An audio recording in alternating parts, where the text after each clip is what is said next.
First look and hands-on of iPhone 14 Spigen liquid crystal case. If you're interested in buying this case, you can check the link in the description below. The Spigen liquid crystal is a thin case that allows you to showcase the design of the iPhone 14 rather than hide it like other cases.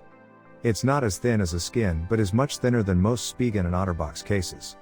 We always get a chuckle at marketing fluff. Spigen uses the phrase slim and soft to describe the liquid crystal.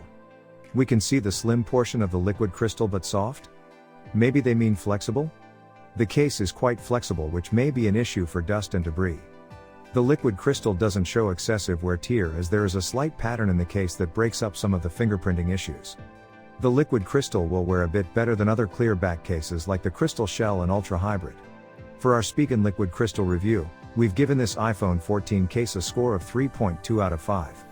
It scores better than the Spigen thin fit because the edges of the case will keep the screen off a flat surface for the whole screen. If you don't want to cover up the bold color on the back of your new phone but still need the protection of a good case, the Nothing to Hide is a clear variant of our favorite basic case for the iPhone 14 series. It's identical in every way regarding size and design, but it's made of hard plastic rather than the more rubber-like TPU of the basic Grip Monk.